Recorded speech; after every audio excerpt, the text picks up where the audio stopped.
का first lesson start किया था, उसका लास्ट टॉपिक बचा, उसके बारे में आज अपन स्टडी करेंगे। कल अपन पढ़ रहे थे कृत्रिम कायिक प्रवर्धन, है ना। कृत्रिम कायिक प्रवर्धन में कल अपना कर्तन हो गया था, उसके बाद विस्तरण हो गया था। आज लास्ट बचता है ग्राफ्टिंग। तो देखो 3 नंबर पर ग्राफ्टिंग, तो ग्राफ्टिंग को अध्यारोपण भी कहते हैं और रोपण भी कहते हैं। तो शॉर्ट एंड स्वीट होता क्या ग्राफ्टिंग, बिल्कुल शॉर्ट एंड स्वीट में समझे, आप डायग्राम को समझे। देखो इसमें होता है क्या है कि एक पादप 2 पादपों को जोड़कर एक ही पादप बनाया जाता है। शॉर्ट एंड शॉर्ट बोलूं तो 2 पादपों को आपस में संयोजित करते हैं और इससे एक पादप बनाया जाता है। उस प्रक्रिया को ग्राफ्टिंग या अध्यारोपण कहते हैं। अध्यारोपण, रोपण मतलब आरोपित करना। तो देखो इसमें होता क्या है कि एक जो बड़ा भाग होता है ना, उसके ऊपर दूसरे पौधे की शाखा या कली को लगा दिया जाता है। तो जिस भाग की शाखा या कली को लगाते हैं उसे तो कहते हैं कलम, और जिस पर लगाते हैं उसे कहते हैं स्कंद। अर्थात जड़ युक्त भाग तो स्कंद कहलाता है, और जिस पर आपके क्या किया जाता है, स्कंद पर जिस भाग को रोपित किया उसे क्या कहते हैं, कलम कहते हैं। तो आप आराम समझ लीजिए। देखो इसमें पौधे के अलग अलग भागों को जोड़कर एक ही पौधे के रूप में वृद्धि कराई जाती है, जिसमें जिस भाग को दूसरे पादप पर रोपित किया जाता है उसे तो कलम कहते हैं, तथा जिस भाग को रोपित किया जाता है क्या कहते हैं, स्कंद कहते हैं। आगे आपको समझ में। अब देखो आगे बात करें अपन, तो स्कंद के भी मेनली अगर बात की जाए तो स्कंद के भी या सुनो आपके ग्राफ्टिंग या अध्यारोपण के भी 3 भाग होते हैं। कितने भाग होते हैं, 3 भाग होते हैं। तो मैं आपको बताता हूँ अध्यारोपण या ग्राफ्टिंग के 3 भाग कौन कौन से होते हैं। देखिए आप देखिए, ग्राफ्टिंग का पहला प्रकार है स्कंद ग्राफ्टिंग और दूसरा वेज। देखिए स्कंद ग्राफ्टिंग और वेज बांधना दोनों को अपन एक ही साथ ले सकते हैं, कोई प्रॉब्लम नहीं। जिससे आपको समझ में थोड़ी क्या रहेगी, आसानी रहेगी। इसलिए मैंने 3 भाग बताया, वैसे 4 भाग होते हैं, लेकिन स्कंद ग्राफ्टिंग और वेज बांधने में थोड़ा सा डिफरेंस है, इसलिए दोनों को मैंने साथ ही बताया। आप आराम से समझिए। सबसे पहले बात करते हैं स्कंद ग्राफ्टिंग। तो स्कंद ग्राफ्टिंग और वेज ग्राफ्टिंग की बात की जाए तो दोनों में स्कंद और कलम आपके दोनों की लंबाई मोटाई समान होती है। सबसे बड़ी बात ध्यान रखना कि स्कंद ग्राफ्टिंग और वेज बांधना में स्कंद और कलम की मोटाई समान होती है। बाकी जो 2 प्रकार उसमें क्या होता है, स्कंद बड़ा होता है और कलम क्या होती है, छोटी होती है। तो इसलिए इन दोनों को मैंने साथ ले लिया।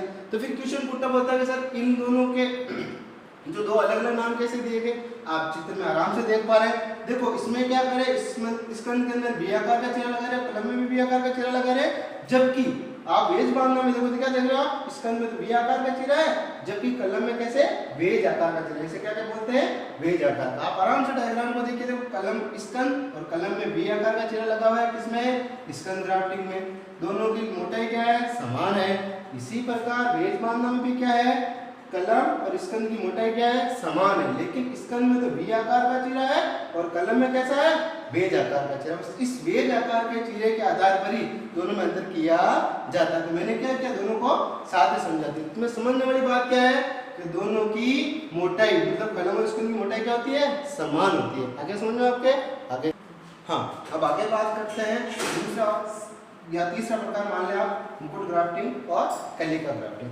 मुकुट ग्राफ्टिंग में क्या होता है, देखो आराम से ध्यान रखें, स्कंद बड़ा होता है। पहली बार आपको मैंने क्या बताया था, उस दोनों के अंदर क्या बताया था कि स्कंद और कलम की लंबाई बराबर होती है, जबकि इन दोनों में क्या होगा, स्कंद बड़ा होगा और कलम क्या होगा, छोटा होगा। तो सबसे पहले मुकुट ग्राफ्टिंग की बात करते हैं। तो इसमें देखो स्कंद बहुत बड़ा है।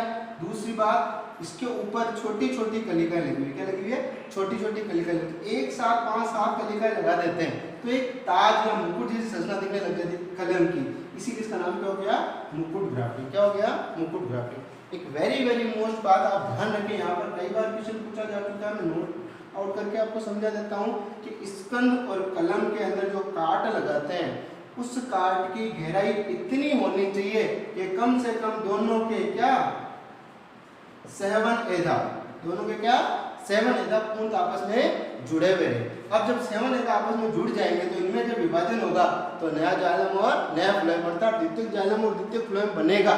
तो आपके कलम क्या करेगा, बनने वाले अपने भोजन को स्कंद को दे देगा और स्कंद मृदा से क्या जल और खनिज लवणों से करके किसको दे देगा, कलम को दे देगा। तो आप मेरी बात वेरी मोस्ट इसको ध्यान से समझे कि स्कंद और कलम को जोड़ते समय ये सबसे इंपॉर्टेंट बात ध्यान रखनी है कि इनका कटाव कहाँ तक होना चाहिए, कम से कम 7 एधा तक होना चाहिए। तो 7 एधा तक होगा तो नया जाइलम और नया फ्लोएम अर्थात द्वितीयक जाइलम और द्वितीयक फ्लोएम बनेगा। तो कलम इसको भोजन स्थानांतरित कर देगा और स्कंद बदले में कलम को जल का स्थानांतरण कर देगा। तो आगे आपके समझ में तीसरा कौन सा प्रकार, मुकुट ग्राफ्टिंग। फिर चौथा है कलिका ग्राफ्टिंग। कलिका ग्राफ्टिंग में भी कुछ भी नहीं है, बिल्कुल इजी है, बस इसमें थोड़ा सा क्या करते हैं, स्कंद वही बड़ा होता है। देखो इसमें भी स्कंद बड़ा है, इसमें भी स्कंद बड़ा है, उन दोनों में स्कंद क्या था, स्कंद और कलम क्या था, समान आकार के थे। ये वेरी मोस्ट पॉइंट है। फिर यहाँ अगर आप आराम से देखें तो स्कंद बड़ा होता है। दूसरी वेरी वेरी मोस्ट बात, इसके अंदर क्या करते हैं, स्कंद के पार्श्व भाग में, पार्श्व भाग में तो सोचते जैसे लेटरल साइड होती है ना, ये देखो ये जैसे मान लो अग्र सतह है, पृष्ठ सतह, और ये क्या होती है, पार्श्व सतह। तो इसी प्रकार इसमें भी जो पार्श्व सतह होती है, कौन सतह होती है, पार्श्व सतह में टी आकार का चेहरा लगाते हैं। कैसा आकार का, टी आकार का चेहरा लगाते हैं। आई बात समझ में आपके। फिर आपके कलम को इस प्रकार से रोपित कर दिया, जैसे मान लो अब ये मैंने डायग्राम बनाया तो तिरछा है, इसलिए जैसे मान लो ये आपके यहाँ पे टी आकार का चेहरा होता तो, और ये मान लो कलम होता तो इस प्रकार से लगता है, और फिर इसको यहाँ पर बांध दिया जाता है। आगे होगा आपको वेरी मोस्ट समझ बिल्कुल इसी तरीके से। देखो क्या करते हैं, इसमें स्कंद बड़ा होता है, स्कंद के पार्श्व भाग में कैसे आकार का, टी आकार का चेहरा लगा देते हैं, और कलम को इस प्रकार से रोपित कर दिया जाता है और बांध दिया जाता है, जिससे पार्श्व भाग में स्कंद के कलिका निकल जाती है। तो ये आपके आगे हो गया कंप्लीट। क्या कंप्लीट हुआ, अध्यारोपण या ग्राफ्टिंग। अब आगे चलते हैं अपन। हाँ अब अपन बात करते हैं, देखो आवर्त पीजी पात्रों में एल एलिगेशन कंप्लीट हो चुका है। पहले अपन ने एलिगेशन में क्या पढ़ा था, सबसे पहले कि एलिगेशन के कितने प्रकार थे, 2 प्रकार थे। सबसे इम्पोर्टेंट अनिषेक विशेषता, दूसरा कौन सा था, कायिक परिवर्तन। अनिषेक विशेषता के बारे में वैसे अपन चौथे पाठ में पढ़ेंगे, फिर भी यहाँ ध्यान दें। अनिषेक विशेषता संबंधित क्वेश्चन आ चुका 2018 में, मैं बता दूंगा कौन कौन से क्वेश्चन आए। फिर बात करते हैं कायिक परिवर्तन। कायिक परिवर्तन के 2 प्रकार थे, प्राकृतिक कायिक परिवर्तन, कृत्रिम कायिक परिवर्तन। फिर प्राकृतिक कायिक परिवर्तन में क्या होता है, पादप के किसी भाग से अपने आप नया पादप बन जाता है, उसे प्राकृतिक कायिक परिवर्तन कहते हैं। फिर दूसरा था कृत्रिम कायिक परिवर्तन, उसमें क्या था कि पादप के किसी भाग को काट कर जमीन में रोपित किया जाता है, उससे नए पादप का निर्माण होता है, उसे क्या कहते हैं, कृत्रिम कायिक परिवर्तन। फिर प्राकृतिक कायिक परिवर्तन, जिस भाग को हम ले रहे थे उसके आधार पर उसके नाम थे, तने द्वारा, जड़ द्वारा, है ना, पर्ण द्वारा और पुष्प कलिका द्वारा। समझ में आ गया होगा आपको बहुत अच्छी तरह से। फिर कृत्रिम कायिक परिवर्तन के भी 3 प्रकार थे। नंबर पहला कौन सा था, कर्तन बता दिया मैंने आपको।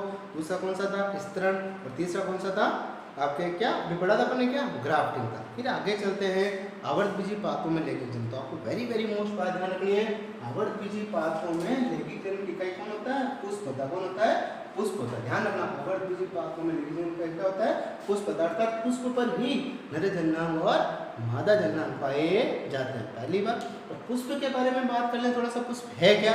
तो पुष्प जो है ना, एक निश्चित वृद्धि करने वाला, कैसे वृद्धि करने वाला, निश्चित वृद्धि करने वाला रूपांतरित पुरो होता है। निश्चित वृद्धि करने वाला क्या, रूपांतरित पुरोभाग होता है। क्या होता है, पुरो होता है। कैसा है, एक प्रकार से रूपांतरित पुरो है, मतलब जिसमें परिवर्तन हुआ पुरोभाग में, जिससे पुष्प का निर्माण हुआ। ये किसके अनुसार है, आर्घ्यते के अनुसार। आर्घ्यते ने कहा था कि पुष्प का अलग से भाग नहीं है, तने शाखा का जो शीर्ष भाग होता है जिसे पुरो कहते हैं, उसमें ही चेंजेस होते हैं, जिससे ही पुष्प का निर्माण होता है। वेरी मोस्ट पहली बात। फिर आपको पता है पुष्प के 4 भाग होते हैं। तो पुष्प के जो भाग है ना, वो किसका रूपांतरण है, पर्ण आगक का। किसका रूपांतरण है, पर्ण आगक। पर्ण आगक के पुष्प के आपके पूर्व भाग के शीर्ष पर पाया जाने वाला वह भाग है जिस पर आपके क्या बनते हैं, पर्ण बनते। जैसे ये डायग्राम देखिए आप आराम से, ये देखिए, ये आपके जो ना पूर्व भाग है। कौन सा भाग है, पूर्व भाग।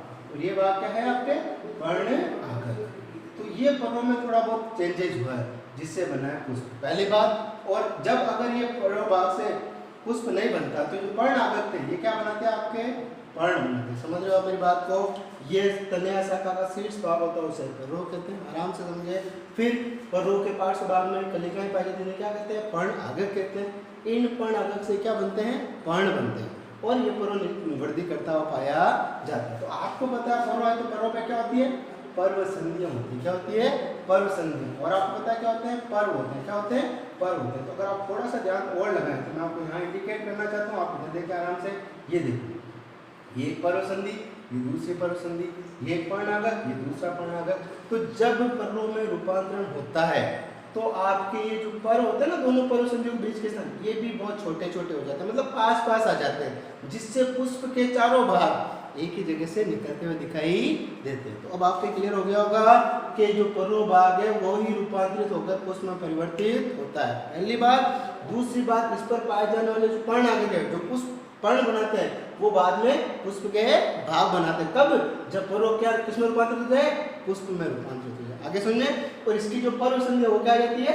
सॉरी, पर्व जो होते हैं वो क्या आ जाते हैं? पास पास आ जाते हैं और पर्व संधियों से पुष्प के चारों भाग निकले हुए पाए जाते हैं। कंप्लीट हो गया आपके किसके अनुसार? आर्यभट्ट के अनुसार। तो देखो आप यहाँ पर पुष्प के भाग पर्ण आगे जिससे पर्ण बनती है का रूपांतरण होते हैं, अर्थात पुष्प के भाग पूर्णों का रूपांतरण होता है। तथा पुष्पासन, आपको पता है पुष्पासन क्या है?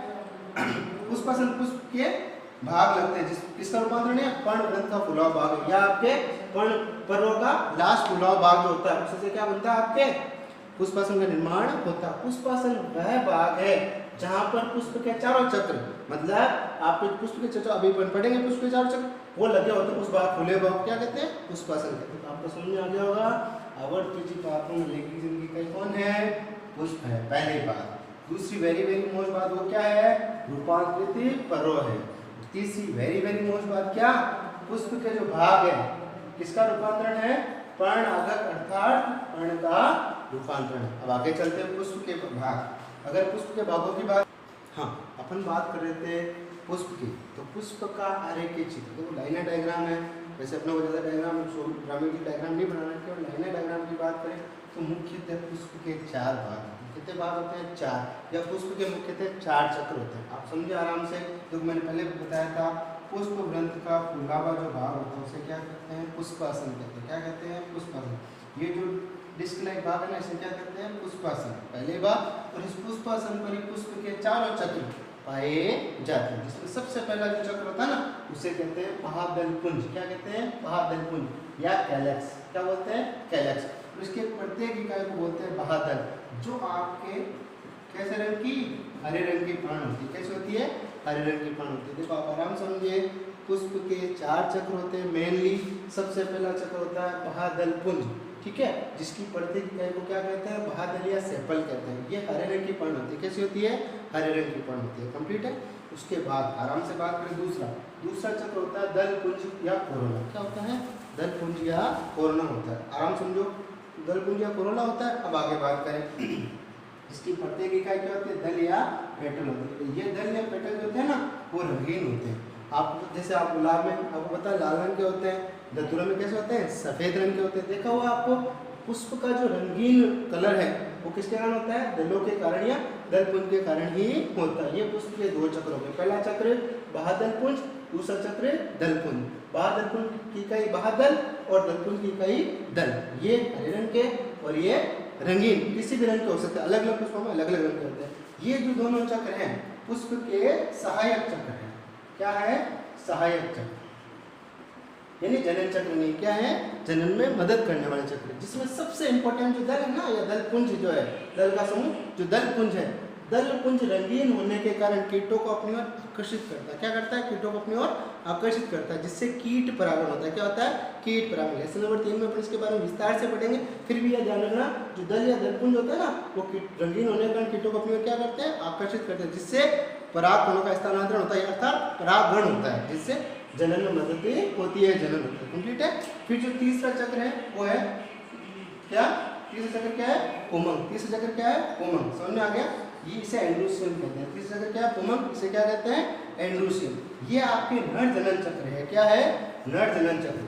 ठीक है। जिस प्रकार बाह्यदल पुंज की इकाई बाह्यदल थी, उसी प्रकार पुमंग की एक इकाई होती है पुंकेसर। क्या होती है? पुंकेसर या स्टेमन। क्या होती है? पुंकेसर या स्टेमन। ये आपके पुष्प का नर जननांग होता है। क्या होता है? नर जननांग। तो समझ गए होंगे आपको। देखो सबसे इम्पोर्टेंट अब आया मैं पुष्प का नर जननांग जो है वो क्या है? पुंकेसर या स्टेमन है, पहली बात। और इसके समूह को, इसके पूरे चक्र को क्या कहते हैं? पुमंग या एंड्रोसियम कहते हैं। आगे आपको समझ में। फिर आगे बात करें पुष्प पुंकेसर के 3 भाग होते हैं। अपन लेसन नंबर 2 में पढ़ेंगे पूरा विस्तार से पुंकेसर की संरचना के बारे में। फिर आगे बात करते हैं आपके स्त्री केसर। ये होता है आपके पुष्प का स्त्री केसर या कार्पण। ये पुष्प का होता है मादा जनना। क्या होता है? मादा जनना, फीमेल ऑर्गन। ठीक है ना। जिस प्रकार पुंकेसर के समूह को पुमंग या एंडोसियम कहा था, उसी प्रकार स्त्री केसर या अंडक के समूह को, स्त्री केसर या अंडक के समूह को जायांग कहा जाता है। और एक जायांग में कितने भी अंडक या स्त्री केसर पाए जा सकते हैं। अब इसके बारे में विस्तार से हम आगे वर्णन करेंगे। पुंकेसर के भी 3 भाग होते हैं, स्त्री केसर अंडक के भी 3 भाग होते हैं, जो लेसन नंबर 2 में अपन विस्तार से पढ़ेंगे। आगे होगा आपको समझ में, ठीक है। फिर आगे चले जाएंगे। अब आगे चले अपन तो देखो आपने 11th क्लास में पढ़ा है, आवर्त बीजी पादपों के कुल पढ़े, तो बहुत अच्छी तरह से आपको पुष्प सूत्र बनाना आता होगा। तो मैं फिर भी थोड़ा सा जब आया हुआ तो बता देता हूँ।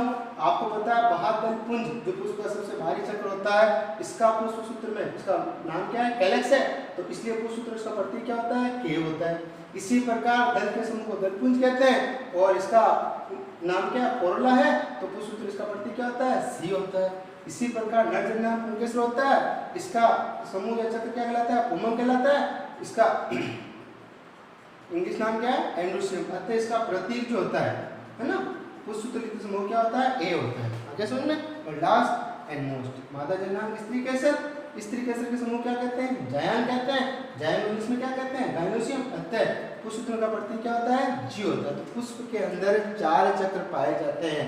सबसे बाहर वाला बहादलपुंज, हरे रंग का चक्र पत्तियों का समूह, दलपुंज रंगीन पत्तियों का समूह, पुमंग पुंकेसरों का समूह। पुंकेसर क्या होते हैं, निर्जन नाम होते हैं। फिर चौथा जायांग मादा जन चक्र का समूह, जिसकी प्रत्येक इकाई क्या होती है, स्त्री केसर या अंडक होती है।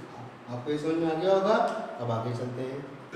अब देखो आपको समझ में आ गया कि आवर्त बीजी पादपों में लेगी जिनकी इकाई कौन होता है, पुष्प होता है। थोड़ा सा एक कंपटीशन का क्वेश्चन है, कभी आ सकता है। ध्यान रखें कि सर्वप्रथम आवर्त बीजी पादपों में लेगी जनन का वर्णन। एक पौधा है जिसका नाम है अरबडोप्सिस थैलियाना। क्या नाम है, अरबडोप्सिस थैलियाना, जो एक प्रकार की खरपतवार है। क्या है, एक प्रकार की खरपतवार है, जो कौन से कुल की, ब्रेसिकेसिया क्रूसीफेरी कुल की होती है। कौन से कुल की, ब्रेसिकेसिया क्रूसीफेरी कुल का पौधा है। उसमें सबसे पहले आवर्त बीजी पादपों में लेगी जनन का वर्णन किया गया। तो आपको पता हो तो क्रूसीफेरी, आपको पता है ब्रेसिकेसी का वर्तमान नाम क्या है, क्रूसीफेरी। क्रूसीफेरी के आप विस्तार से 11th क्लास में पढ़ चुके हो, फिर भी थोड़ा सा आइडिया कभी रखे, काम आएगा आपके। इसमें क्या होते हैं, बादल और दल एक दूसरे से क्रॉस फॉर्म में, बादल और दल एक दूसरे से क्रॉस फॉर्म में पाए जाते हैं। जैसे आप ये मान लो बादल है, तो ये हो जाएंगे आपके क्या, दल। तो बादल और दल एक दूसरे से क्या पाए जाते हैं, क्रॉस फॉर्म में पाए जाते हैं, इसीलिए इसका नाम क्या है, क्रूसीफेरी। इसे सरसों कुल भी कहा जाता है। कंप्लीट है आपके, आगे होगा मैं आएगा समझ में। अब आगे चलते हैं अपन। हाँ, फिर इस लेसन रिलेटेड थोड़ा सा एक नोट और है, 2 नोट आएंगे, पहले ये नोट पढ़ लेते हैं। तो इसमें पढ़ते हैं अपन, देखो जो अरबडोप्सिस थैलियाना पादप है, उसका सबसे पहले आवर्त बीजी पादपों में सबसे पहले जीनोम मानचित्र प्रस्तुत किया था। कौन से पादप का, अरबडोप्सिस थैलियाना पादप का। जीनोम मानचित्र के बारे में आप जानते हो कि गुणसूत्र के ऊपर जीन की व्यवस्था, यानी गुणसूत्र पर जीन कौन से क्रम में लगे होते हैं, इसे जीनोम मानचित्रण कहा जाता है। जीनोम मानचित्रण के बारे में अपन जो आपके जूलॉजी जो आएगी उसके अंदर आपके जेनेटिक्स वाला पोर्शन, उसमें बताएंगे आपको जीनोम मानचित्र होता क्या है, वहाँ पर अपन यहाँ विस्तार से बात करेंगे। यहाँ शॉर्ट में बता दूँ, गुणसूत्र के ऊपर जीनों के लगने का क्रम, यानी गुणसूत्र पर जीन किस सीक्वेंस में लगे होते हैं, उस व्यवस्था का, उस चित्रात्मक निरूपण को जीनोम मानचित्रण कहा जाता है। तो याद रखना, यहाँ पर भी क्वेश्चन बनता है, जो अरबडोप्सिस थैलियाना पादप है ना, इस आवर्त बीजी पादपों में सबसे पहले इसी का जीनोम मानचित्रण किया गया था। और पता क्या, इसमें कितने, लगभग 26,000 जीन पाए जाते हैं। ठीक है, इनमें से वह जीन जो परों को, वह जीन जो किसको, परों को पुष्प में रूपांतरित करते हैं। किस में रूपांतरित करते हैं, पुष्प में रूपांतरित करते हैं। उन जीनों को होम्योटिक सेलेक्टर जीन कहा जाता है। क्या कहा जाता है, होम्योटिक सेलेक्टर जीन कहा जाता है। ये होम्योटिक सेलेक्टर जीन ही जो 26,000 जीन का भाग है, जो इस पुष्प में परों को पुष्प में परिवर्तित करते हैं, जिसके अंदर भी मुख्यतः 3 जीन आते हैं। देखो, एक तो एप्टेला 2, एक एप्टेला 3 और एक कौन सा, अगेमस। ये तीनों प्रकार के जीन मिलकर ही परों को पुष्प में परिवर्तित करते हैं। तो आपके एक क्वेश्चन और बन गया, आवर्त बीजी पादपों में सबसे पहले जीनोम मानचित्र प्रस्तुत किया गया था। आवर्त बीजी पादपों की बात हो रही, ठीक है ना।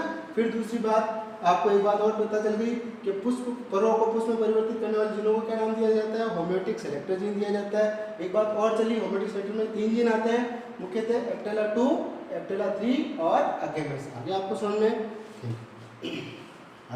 हाँ, अब देखो एक नोट और है, वेरी मोस्ट एक कंफ्यूजन क्वेश्चन है, आपके कहीं ना कहीं काम आएंगे। थोड़ा सा एक्स्ट्रा पढ़ लेते हैं, कोई फर्क नहीं पड़ता, समझिए आप थोड़ा सा। फिर मैंने आपको बताया था एप्टेला 2, एप्टेला 3 और अगेमस, जिन्हों को सम्मिलित रूप से क्या कहते हैं, होम्योटिक सेलेक्टर जीन कहते हैं। ये जीन किस प्रकार से पुष्प के भाग बनाते हैं, परों के भाग बनाते हैं। तो देखो आप परों जो है ना, परों के शीर्ष भाग में इन जीनों के द्वारा, परों के शीर्ष भाग में पहले तो परिणत विभाजन कराया जाता है। कैसे विभाजन कराया जाता है, इस मामले में परों के शीर्ष भाग में पहले कैसे विभाजन कराया जाता है, परिणत विभाजन कराया जाता है। फिर उसके बाद में अपनत विभाजन कराया जाता है। क्या कराया जाता है, अपनत विभाजन। क्या कराया जाता है, अपनत विभाजन, जिससे उभार बन जाता है। आप आराम से देखो, ये मान लो परों का शीर्ष भाग है, तो इसमें ये जीन पहले परिणत विभाजन करेंगे, उसके बाद अपना विभाजन करेंगे, तो जिससे पुष्प के ऊपर एक उभार बन जाएगा। क्या बन जाएगा, उभार। फिर इस उभार में जो कोशिकाएं हैं ये अविभेदित है। क्या है, अविभेदित। इन कोशिकाओं में निरंतर विभेदन द्वारा, किसके द्वारा, निरंतर विभेदन द्वारा पुष्प के विभिन्न चक्र, जैसे क्रम से बाह्यदलपुंज सबसे पहले बनता है, उसके बाद दलपुंज, उसके बाद उमंग, उसके बाद जायाम। बाह्यदलपुंज और दलपुंज होता है सहायक चक्र है, उमंग नरजनन चक्र है और जायाम मादा जनन चक्र, अर्थात क्रम से बनते हैं। सबसे पहले बाह्यदलपुंज बनेगा, किसमें, परों के शीर्ष भाग में विभेदन के द्वारा। बाह्यदलपुंज, उसके बाद दलपुंज, उसके बाद उमंग और जायाम। ये प्रक्रिया अधिकांश आवृतबीजी पादपों में होती है, यानी सभी आवृतबीजी पादपों में परों के शीर्ष भाग से पुष्प के जो चक्र बनते हैं उनका क्रम यही होता है। सबसे पहले बाह्यदलपुंज, दलपुंज, उमंग और जायाम। लेकिन इसका एक अपवाद है, आपने नाम सुना, अमेलिफेरिकुल जो है, अमेलिफेरिकुल के परों में आपके जो पुष्प के भाग बनते हैं उनमें थोड़ा सा क्रम चेंज होता है। उनमें क्या होता है, क्रम से सबसे पहले तो नरजनन चक्र उमंग बनता है, उसके बाद दलपुंज बनता है, उसके बाद बाह्यदलपुंज बनता है, अंत में क्या बनता है, अंडक या जायाम चक्र बनता है। क्या बनता है, अंडक या जायाम चक्र बनता है। आगे आपके समझ में, ये देखो इसमें और इसमें थोड़ा सा अंतर है। देखो अधिकांश आवृतबीजी पादपों में तो क्रम वही चलता रहता है, बाह्यदलपुंज, दलपुंज, उमंग और जायाम। जबकि अमेलिफेरी में थोड़ा सा परिवर्तन है, पहले उमंग बनेगा, फिर दलपुंज बनेगा, फिर बाह्यदलपुंज बनेगा और लास्ट में जायाम बनेगा। आगे आपको समझ में, अब आगे चलते हैं। देखो ये आपका लेसन होता है कंप्लीट। हाँ, अब देखिए आप अपना क्लास 12 का लेसन नंबर फर्स्ट कंप्लीट हो चुका है, ठीक है ना। मैंने कहा था इसके अंदर 4 लेसन है, तो फर्स्ट लेसन आज कंप्लीट हो जाता है। अब आपको पता है सिलेबस चेंज 2018 में हुआ था, तो 2018 और 2019 दोनों में ही इसी लेसन से एक मार्क्स के क्वेश्चन पूछे गए, उनके बारे में डिस्कस कर लेते हैं। तो देखिए आप आराम से बोर्ड में पूछे गए प्रश्न। सबसे पहला क्वेश्चन जो 2018 में आया था, अनिषेक बीजता किसे कहते हैं, व्हाट इज एग्मोस्पर्मी। आपको मैंने बहुत अच्छे से बता दिया। वैसे ही एग्मोस्पर्मी लेसन नंबर 4 में विस्तार से थोड़ा सा बहुत एक्स्ट्रा पढ़ेंगे, फिर भी यहाँ आएगा तो यहाँ यही का क्वेश्चन माना जाएगा। तो आपको मैंने पहले बता दिया, निषेक बीजता अर्थात बिना निषेचनी भ्रूण और बीज का निर्माण होना, या फिर ए गेमस स्पर्म मतलब बिना युग्मक सलियन या बिना निषेचन के ही भ्रूण और बीज का निर्माण होना क्या कहलाता है, एग्मोस्पर्मी यानी से बीजता कहलाता है। पहला क्वेश्चन कंप्लीट हो गया, 2018 में आ चुका है 1 मार्क्स का। फिर दूसरा अभी 2019 लेटेस्ट क्वेश्चन आया है, उसको विभिन्न भागों का नाम लिखिए। अभी अपन ने जस्ट पढ़ाई है, वैसे 11th क्लास में बहुत विस्तार से पढ़ चुके हैं आप। 4 भाग पता ही होगा आपको, बाह्यदलपुंज, दूसरा दलपुंज, तीसरा उमंग नरजनन चक्र, चौथा जायाम यानी मादा जनन चक्र। उसके 4 भाग होते हैं, बाह्यदलपुंज, दलपुंज, उमंग और जायाम। तो देखो ये बोर्ड के 2 साल के क्वेश्चन थे, 2018 और 19 के, वो भी मैंने आपको बता दिए। अब फ्रेंड्स आगे बात करते हैं, हमारा ये वीडियो आपको कैसा लगा आप कमेंट बॉक्स में बताएं। हमारे चैनल का दूसरा वीडियो था, आप हमारे चैनल को ज़्यादा से ज़्यादा सब्सक्राइब करें, ज़्यादा से ज़्यादा शेयर करें और ज़्यादा से ज़्यादा लाइक करें, जिससे हम अप्रिशिएट होंगे और नए क्लास 12 के, 10th के और 11th के और नीट की वीडियो बनाते रहेंगे, जिससे हमें संबल मिलेगा। आप जितना ज़्यादा लाइक और शेयर करेंगे उतना ज़्यादा हमें संबल मिलेगा, तो हम उतने अच्छे से अच्छे वीडियो बनाने का प्रयास करेंगे। धन्यवाद।